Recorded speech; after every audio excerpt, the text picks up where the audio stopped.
Mira, te voy a hablar desde mi sillón viejo, el mismo donde he visto pasar mis años como si fueran pájaros cruzando la ventana.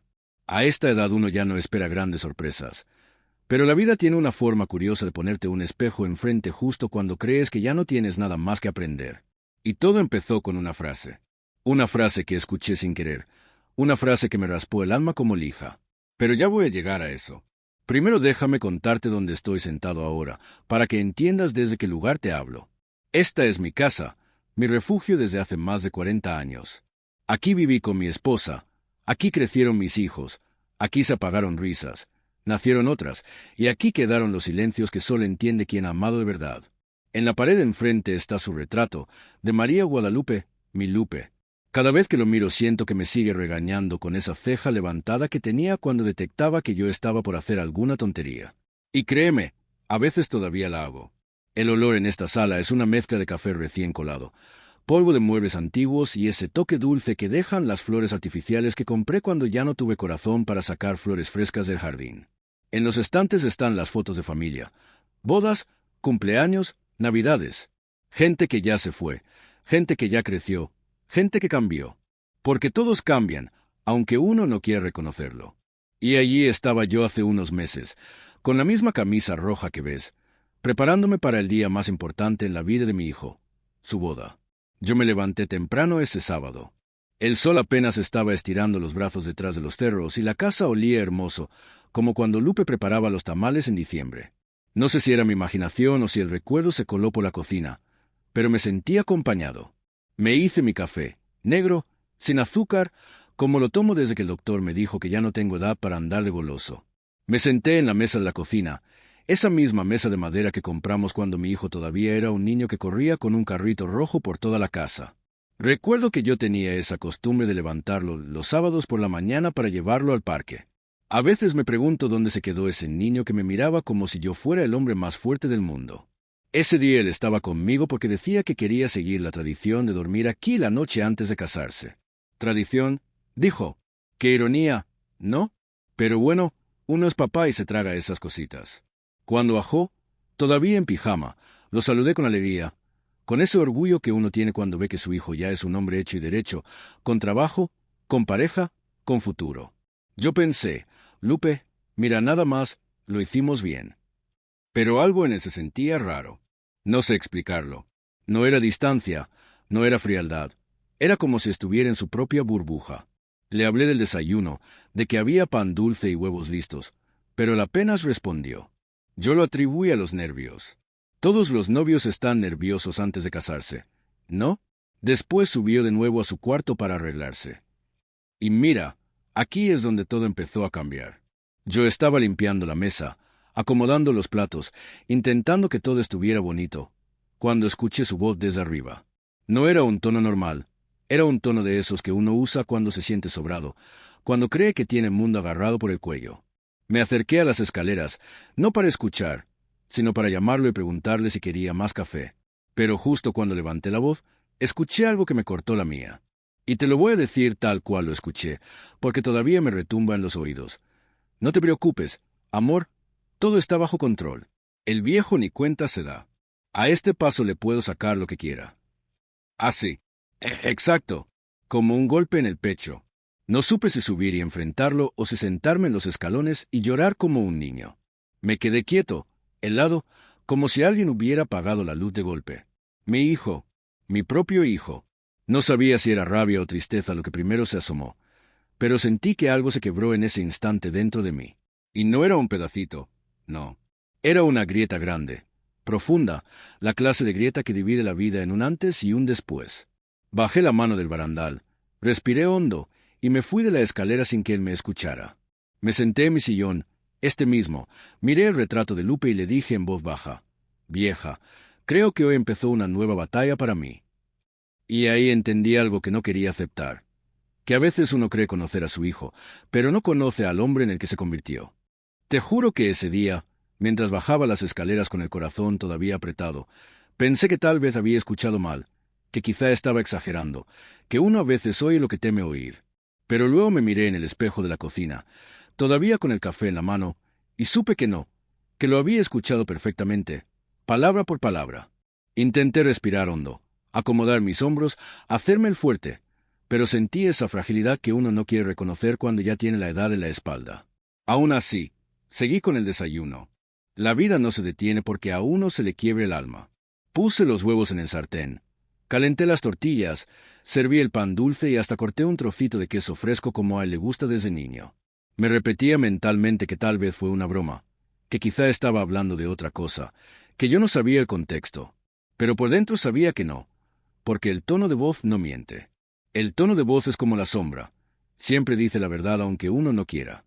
Cuando él bajó, ya vestido con la camisa blanca de novio, yo fingí normalidad. Le dije que el desayuno estaba listo, que se sentara, que se sirviera. Él se sentó ahí, frente a mí, con el celular en la mano, revisando mensajes y sonriendo como si el mundo fuera perfecto. Yo lo observé con una mezcla rara de ternura y dolor. Era mi hijo, mi niño, el mismo que un día lloró porque se le perdió un juguete, el mismo que dormía agarrado de mi brazo cuando extrañaba a su mamá. Pero ahora tenía esa sonrisa de adulto que oculta segundas intenciones.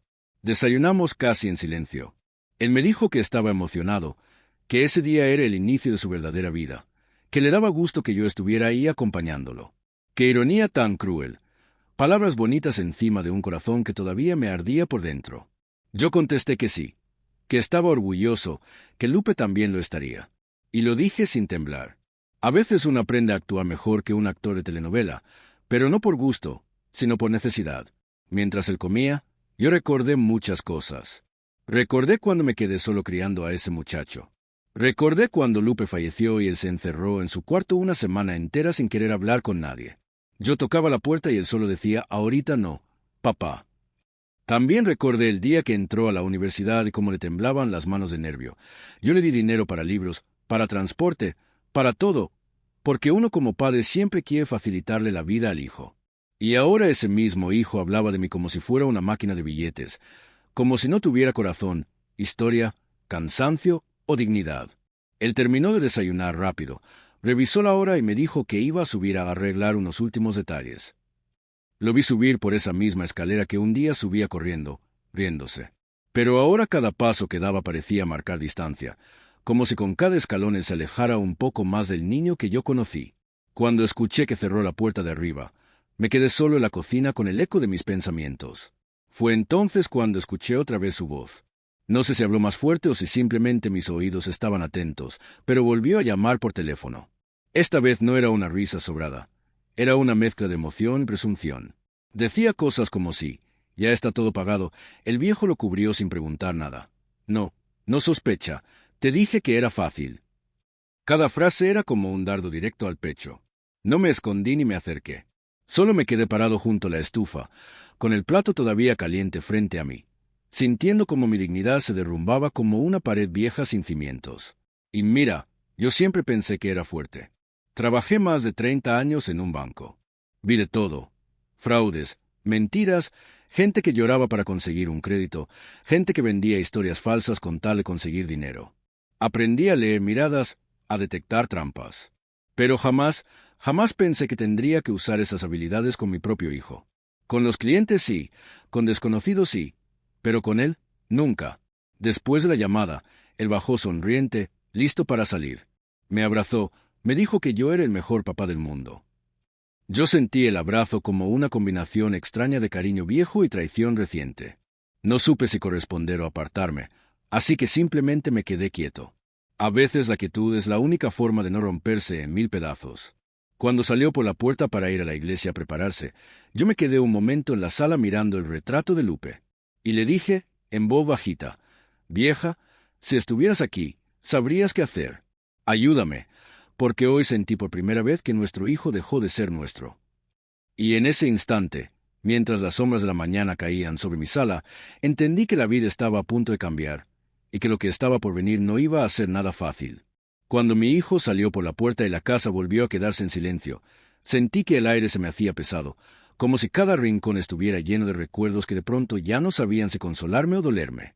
Caminé despacio hacia mi recámara, esa misma que Lupe y yo compartimos durante tantos años, donde todavía guardo su perfume, sus aretes baratos pero queridos, y su chal favorito doblado en la silla que nunca moví.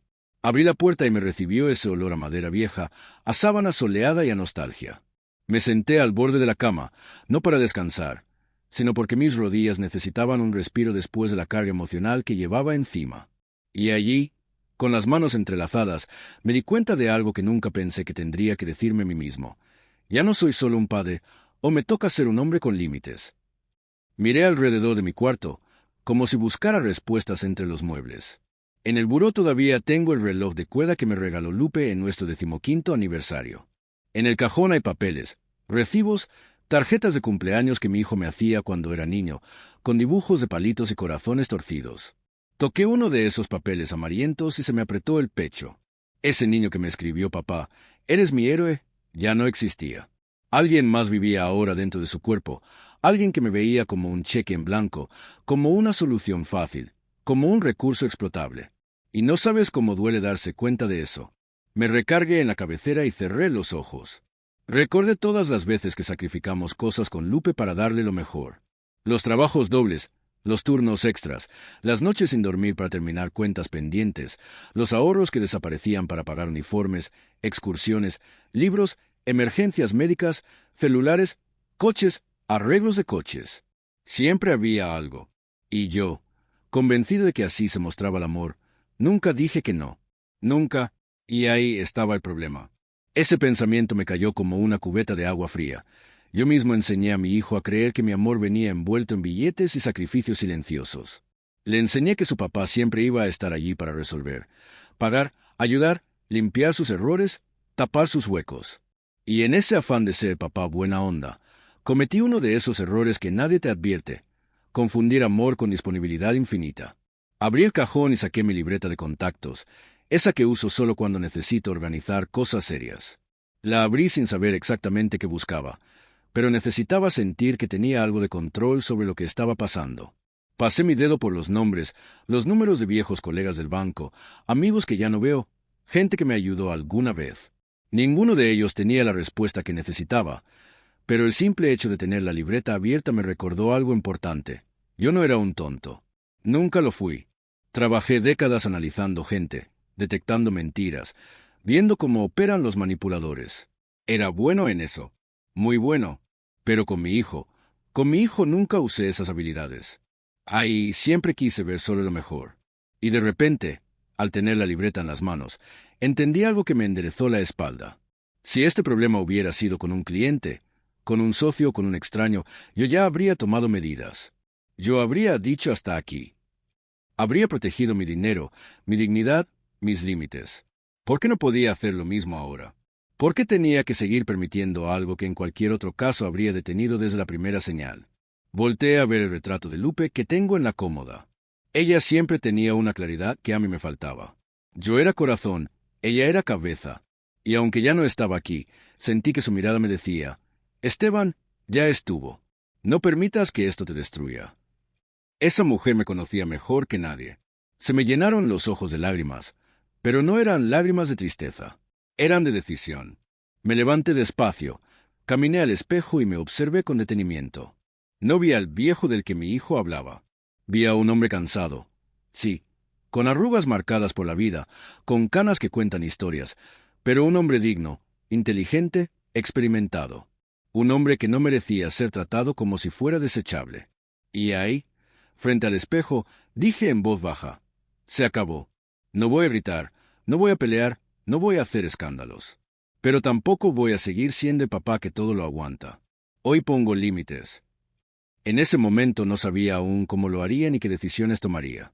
Solo sabía que no iba a dejar que esa frase, «el viejo ni cuenta se da», definiera los años que me quedaban por vivir. Yo merecía respeto. Y si mi hijo no lo iba a dar por voluntad, entonces la vida le iba a enseñar. Y yo iba a permitirlo.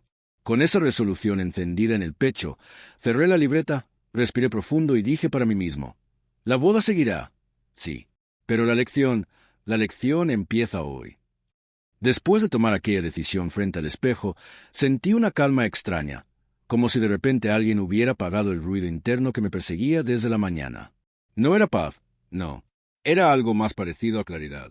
Esa claridad que uno experimenta cuando ya no tiene dudas, cuando por fin se da cuenta de que ha llegado el momento de dejar de ser buenito y empezar a ser justo, aunque duela. Caminé de regreso a la sala, agarré mi teléfono viejo, ese que todavía tiene teclas porque nunca me acostumbré a los celulares modernos, y marqué el primer número que necesitaba marcar, el hotel donde mi hijo y su esposa pasarían su luna de miel. La recepcionista contestó con voz amable, como si estuviera sonriendo al hablar. Le expliqué con calma que quería cancelar la reservación. Ella, sorprendida, me preguntó si se trataba de un error, si había algún imprevisto. Yo le dije que no, que simplemente necesitaba cancelar todo. La mujer insistió en ofrecerme un reembolso parcial, puntos, cupones, beneficios. Pero yo ya tenía claro que ese dinero no lo quería ver de regreso. Le dije que no, que nada más procediera. Sentí su desconcierto a través del teléfono, pero cumplió con su trabajo. Una reservación menos, un compromiso menos. Me tembló un poquito la mano, pero seguí. Colgué y marqué el segundo número, la agencia de viajes. Un joven con voz demasiado entusiasta me explicó que la pareja tenía reservados paseos, cenas románticas, una excursión en catamarán, un masaje en pareja en un spa que, según él, era de lo mejorcito de la zona. Cuando le dije que necesitaba cancelar todo, hizo una pausa larga, de esas que te revelan que está tratando de entender si realmente escuchó lo que escuchó. Me pidió confirmación 3 veces. Se la di las 3. También allí intentaron devolverme dinero, ofrecerme descuentos futuros. Rechacé todo. Me imaginé al muchacho frunciendo el ceño sin comprender qué estaba pasando. Pero no iba a explicarle nada. No tenía por qué. Luego vino el tercer número, un restaurante de lujo donde mi hijo había reservado una cena privada frente al mar. Una cena que yo mismo pagué sin preguntar. Les dije que no se realizaría. Me preguntaron si había algún problema con el servicio. Les dije que no. Es decisión personal, respondí. Y sí, personal, profundamente personal. Cuando terminé con todas las cancelaciones, dejé el teléfono sobre la mesa. Mis manos seguían temblando, no por miedo, sino por el peso de lo que significaba cada acción. Era como cortar cuerdas invisibles que me habían mantenido atado a un rol que ya no quería sostener. Me recosté un momento en el sillón, inhalé profundo y pensé en Lupe. Sé que si ella estuviera viva, habría sido la primera en decirme: Esteban, ya estuvo bueno. Deja que aprenda. Ella siempre fue más sabia que yo para estas cosas.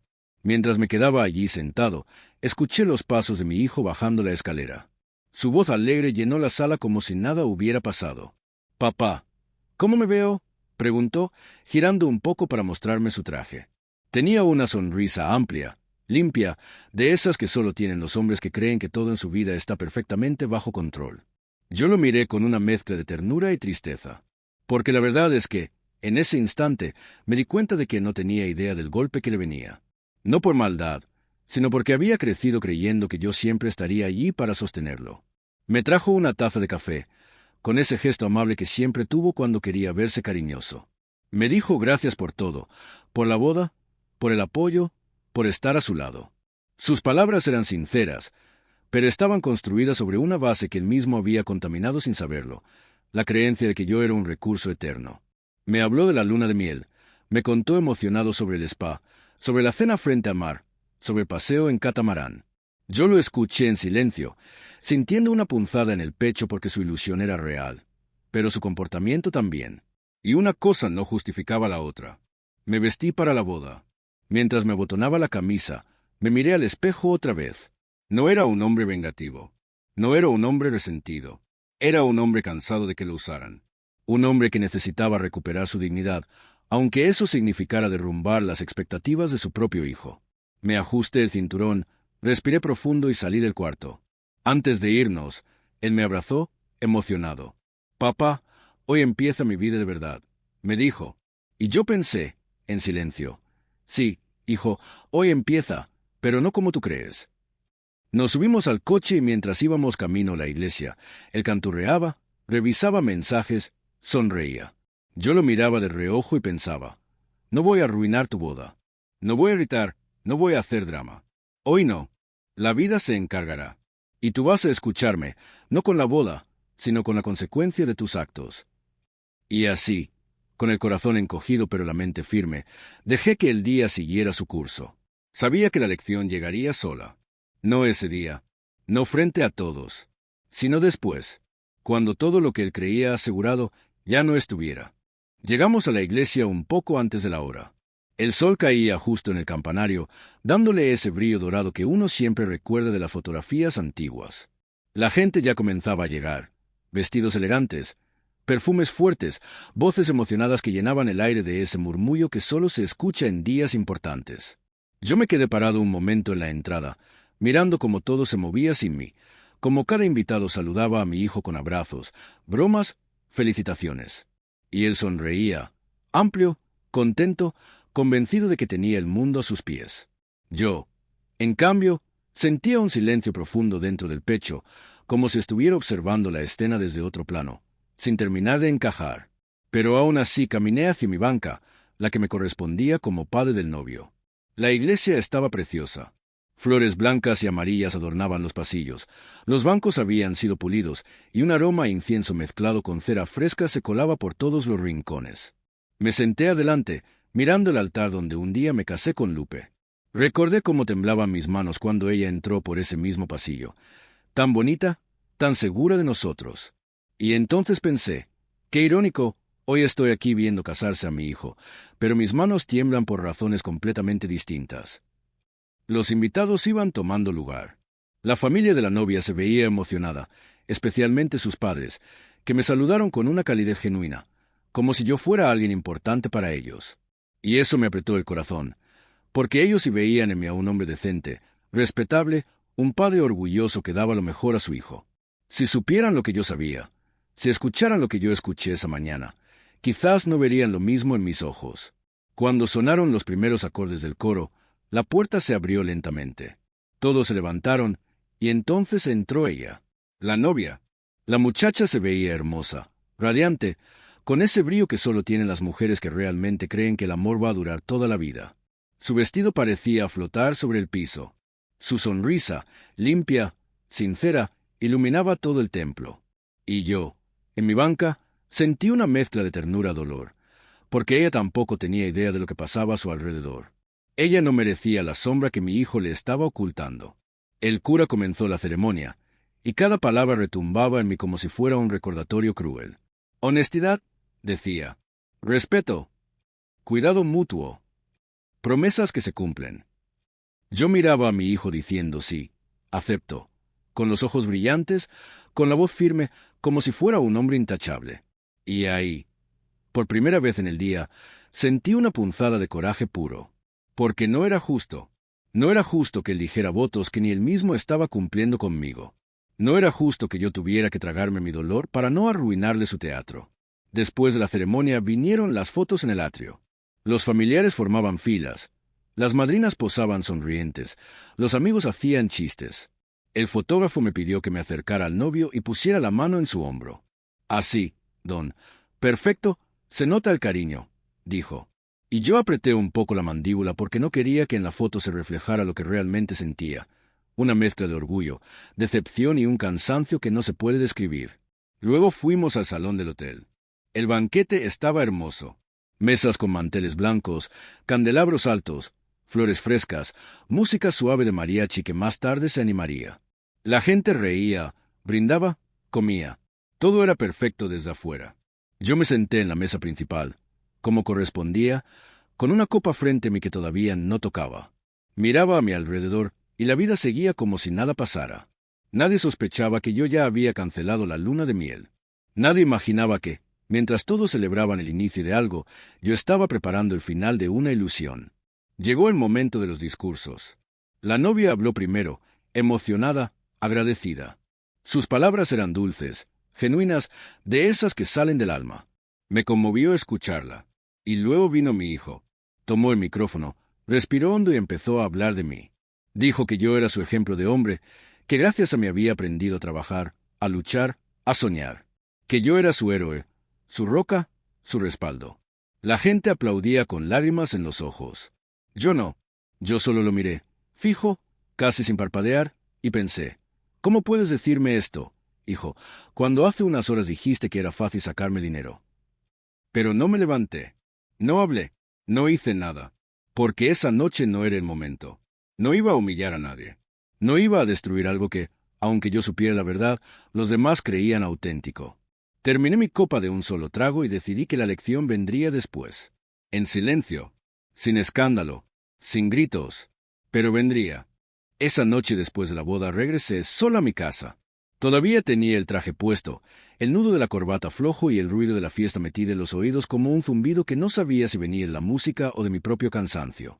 Dejé las llaves sobre la mesa, me quité los zapatos y me senté en la oscuridad del comedor sin encender la luz. A veces la oscuridad ayuda a ordenar lo que uno siente. Me quedé allí, con las manos entrelazadas, recordando cada palabra, cada gesto, cada sonrisa de mi hijo durante la boda, y esa sensación amarga volvió a apretarme el pecho. No era rabia, era una mezcla de tristeza y claridad, como cuando uno entiende que ya no puede hacerse tonto más. Me levanté y fui a la cocina. Me preparé un café aunque ya era medianoche. El cansancio no me pedía sueño. Me pedía silencio. En la pared están las fotos de mi boda con Lupe. Ella se veía tan bonita, tan segura, tan firme. Siempre pensé que ella habría tenido la palabra correcta para este momento. Yo no. Yo solo tenía ese hueco en el pecho y una quietud que me decía que ya no había vuelta atrás. Cuando por fin me cambié y me acosté, no dormí mucho. Apenas unas horas.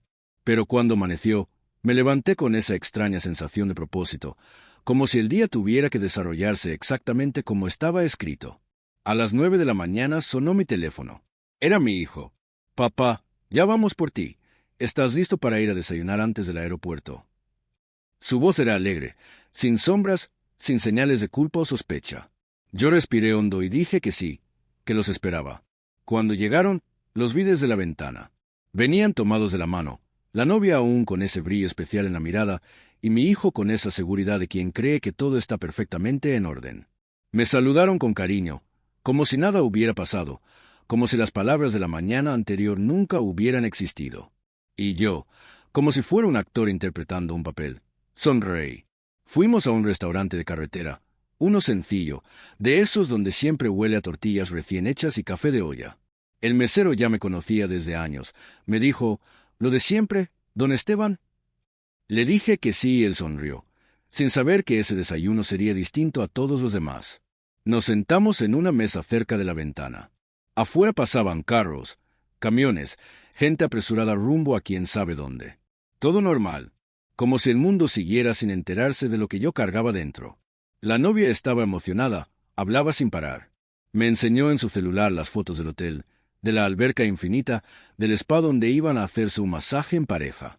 Tenía todo el viaje planeado, estructurado, medido, como si fuera un sueño al que no quería soltar ni un solo detalle. Yo asentía, la escuchaba, me alegraba por ella, porque ella se merecía todo eso. Ella sí era buena muchacha, trabajadora, respetuosa. Yo la quería desde antes de este desastre. Mi hijo intervenía de vez en cuando, orgulloso, diciendo que había elegido ese hotel porque quería darle lo mejor a su mujer. Qué curioso escuchar eso. Qué irónico. Él creía que el viaje seguía en pie. Él no tenía idea de que todo lo que había planeado se había desvanecido hace horas, mientras él dormía tranquilo en la noche de bodas. Yo bebía mi café despacio, sintiendo como la verdad se quedaba atorada entre la lengua y el corazón. No era momento de decir nada. No era momento de explicarle. No era momento de romperle la ilusión en esa mesa. La vida misma se encargaría en unas horas, y esa lección no vendría de mis palabras, sino de sus actos. Una lección que no olvidaría jamás. El mesero trajo los chilaquiles, los huevos, las tortillas recién infladas. Comimos como si todo estuviera bien. Ellos hablaban de sus planes, de sus metas, de lo que querían lograr como pareja. Yo escuchaba con una mezcla rara de orgullo y melancolía. Porque sí, era bonito verlos ilusionados, soñando juntos. Pero también era duro saber que mi hijo había perdido algo dentro de él. Un pedazo de respeto, de humildad, de humanidad. Cuando terminamos, pagué la cuenta. Ellos insistieron en hacerlo, pero yo tomé la cartera primero. No por costumbre, por cierre. Esa sería la última vez que yo pagaría algo grande por él sin cuestionar. La última. Fuimos al aeropuerto. El aire olía a queroseno, a despedidas, a promesas. Nos abrazamos. La novia me agradeció otra vez por el viaje.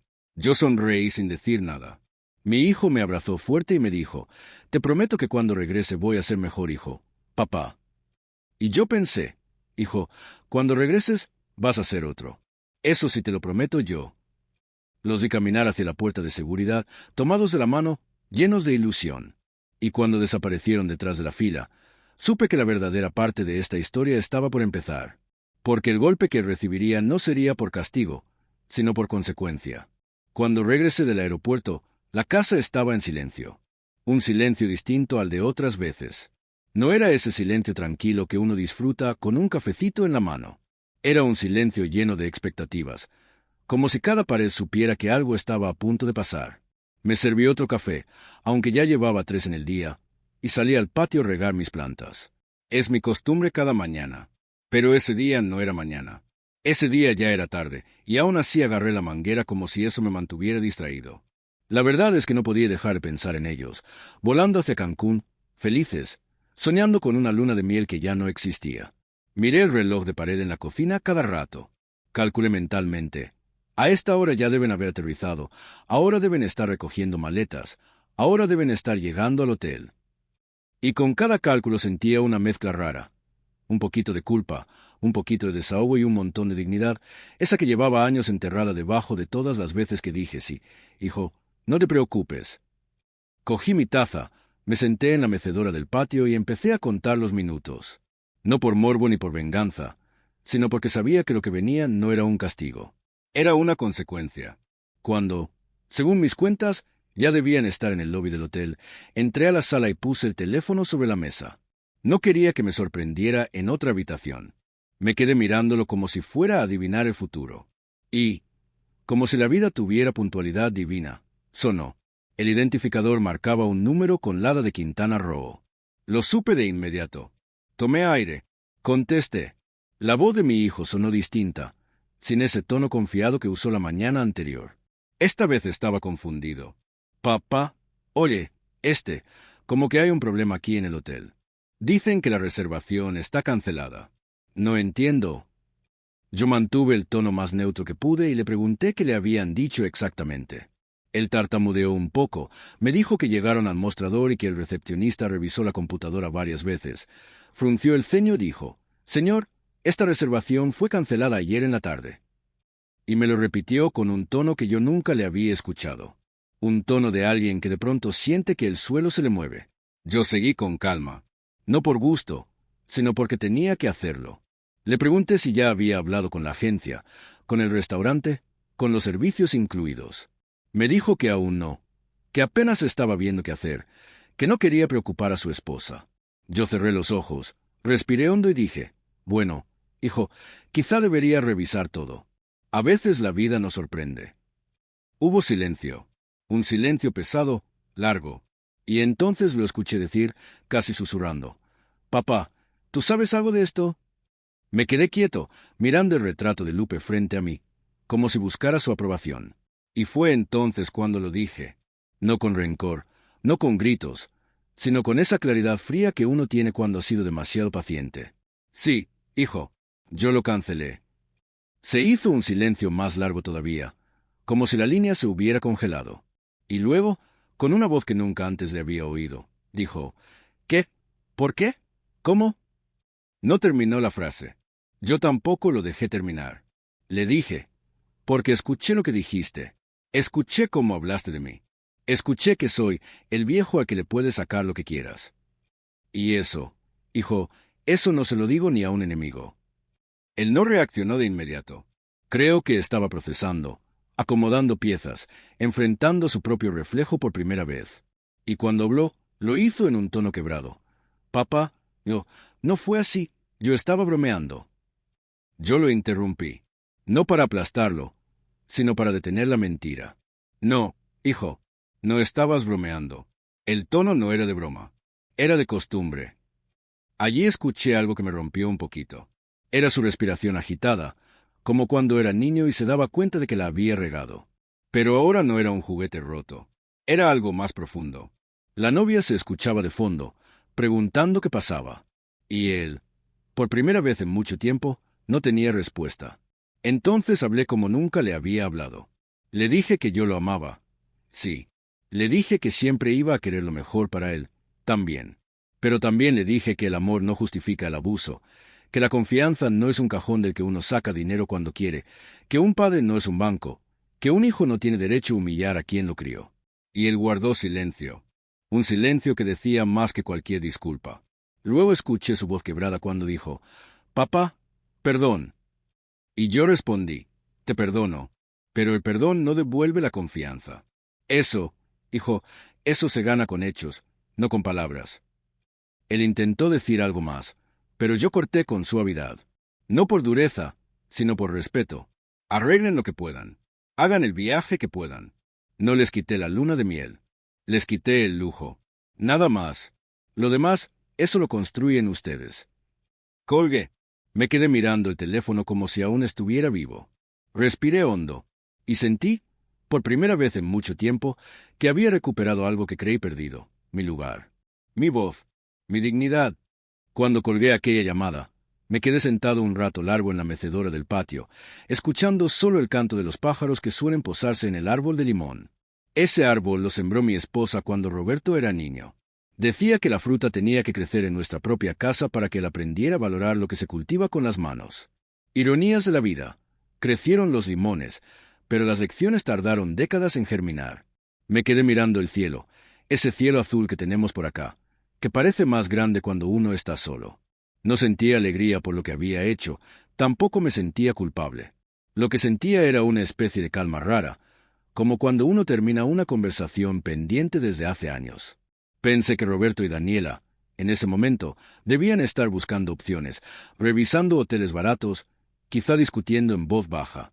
Me los imaginé ahí, con sus maletas al lado, viendo cómo el castillito perfecto que habían imaginado se tambaleaba.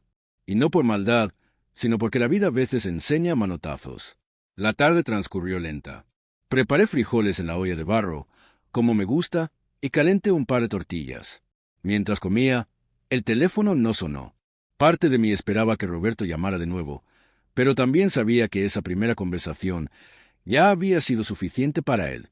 Los hijos no siempre entienden las lecciones a la primera, pero el silencio posterior dice mucho. Ese silencio fue mi compañía todo el resto del día. Ya por la noche, cuando prendí la lámpara pequeña de la sala, Daniela me envió un mensaje corto.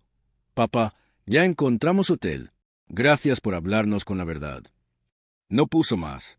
No pidió dinero. No pidió explicaciones. Solo eso. Y la verdad, ese mensajito me llegó más que cualquier disculpa larga. Porque reconocía algo fundamental, que no actué por rencor, sino porque era necesario. Me fui a dormir temprano, aunque el sueño tardó en llegar.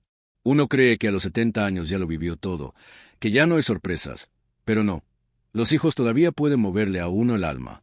Me acosté recordando cuando Roberto tenía 5 años y llevaba piedritas del parque para regalármelas, según él, porque decía que eran tesoros. Lo veía tan inocente, tan orgulloso de esos tesoritos que encontraba.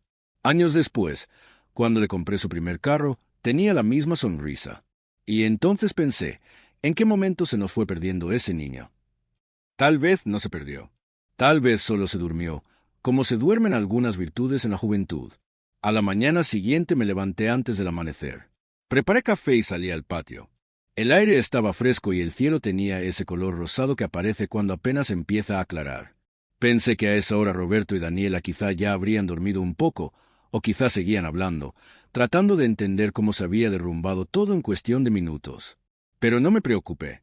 No es que no me importara. Claro que sí. Pero esta vez sabía que ellos tenían que resolver su propio camino. A mi edad, uno aprende que el amor mal dado también hace daño. Al mediodía me llamó mi vecina, doña Carmen, para invitarme un caldo de pollo que había preparado. Fui a su casa y, como siempre, me recibió con una sonrisa y un plato bien servido. Esas cosas, fíjese, le recuerdan a uno que todavía hay gente buena alrededor. Mientras comíamos, me preguntó cómo iban los recién casados. Le dije que bien, que estaban disfrutando su viaje. No mentí del todo. A final de cuentas, lo que estaban disfrutando era otra cosa. Estaban disfrutando de la realidad. Y la realidad también es parte de la vida.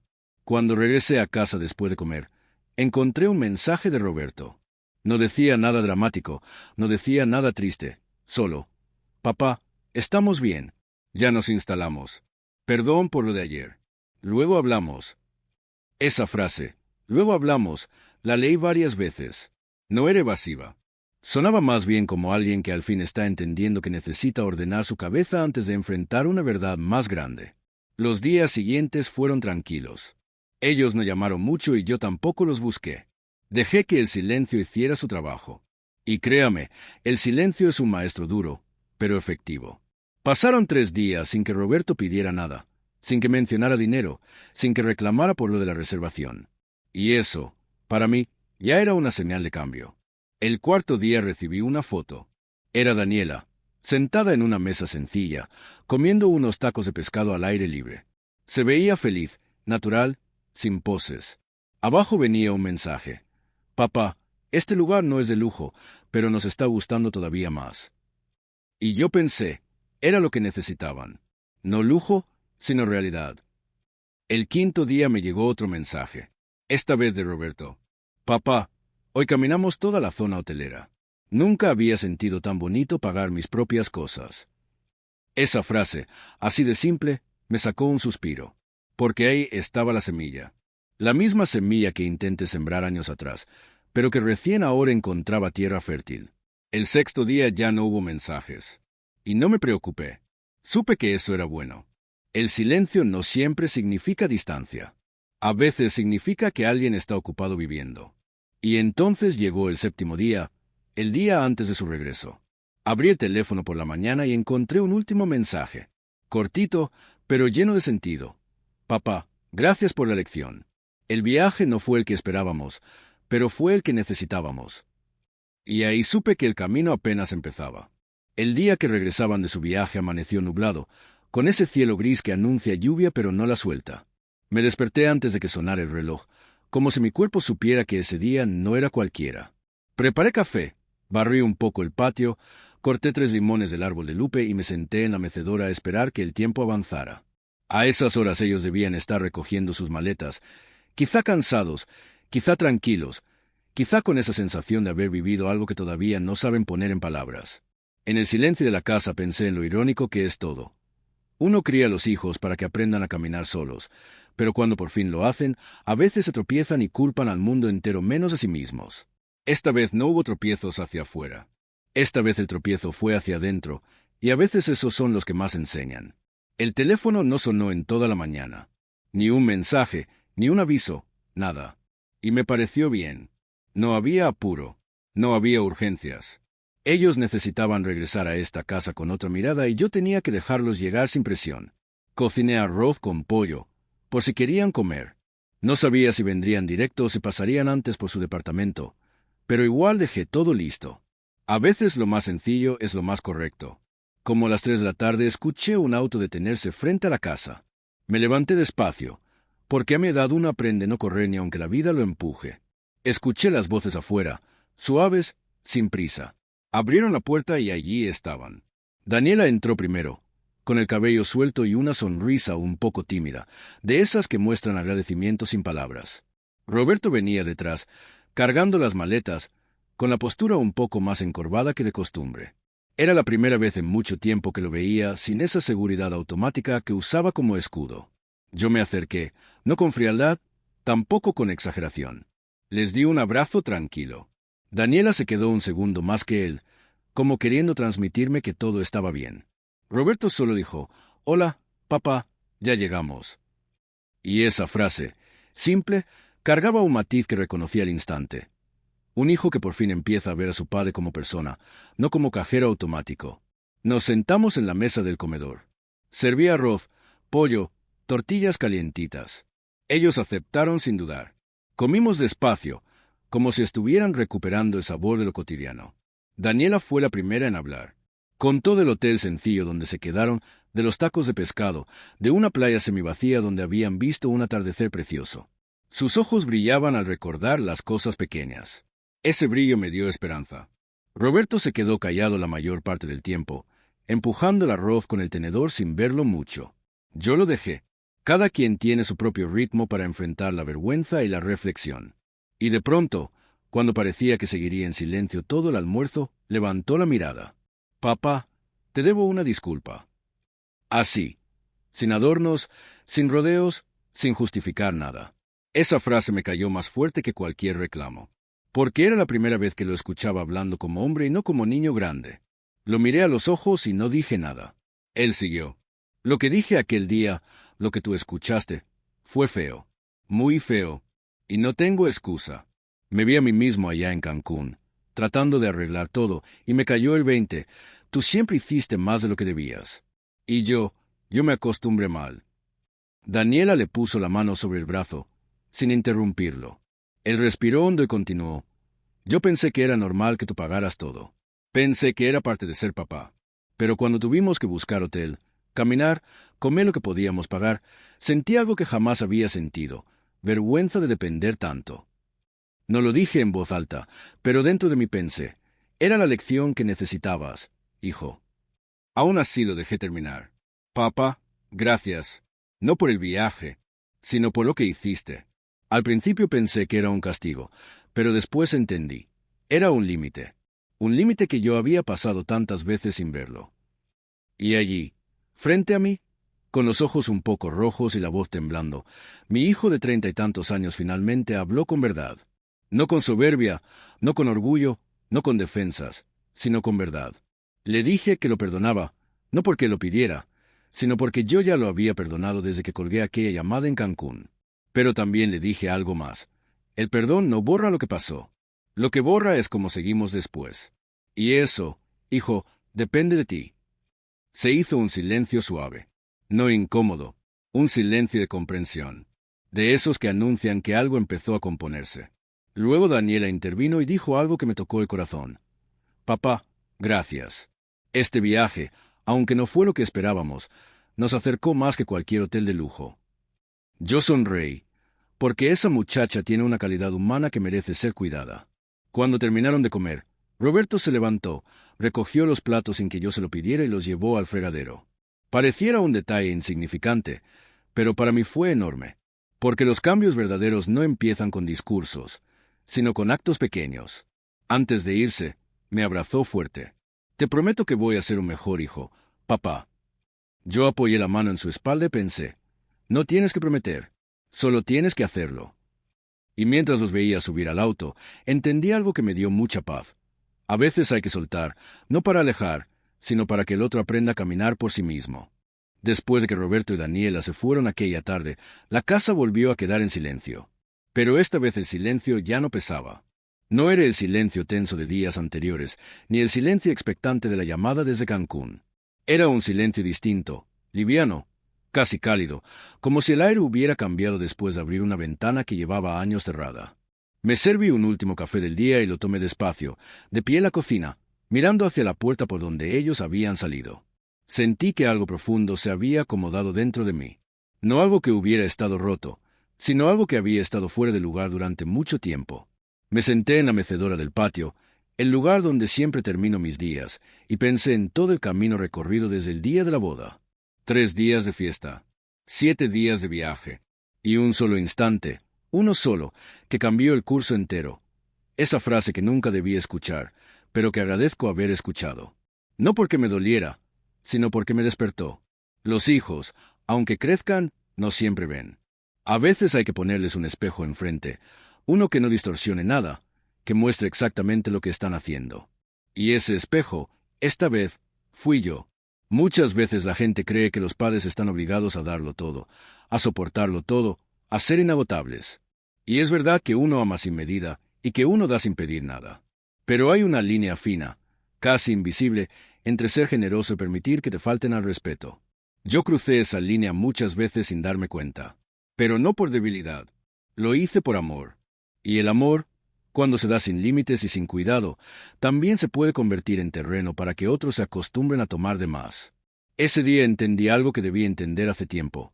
No se trata de dejar de amar, se trata de amar con dignidad. Me di cuenta de que, sin querer, yo mismo había enseñado a mi hijo a pedirme sin pensar.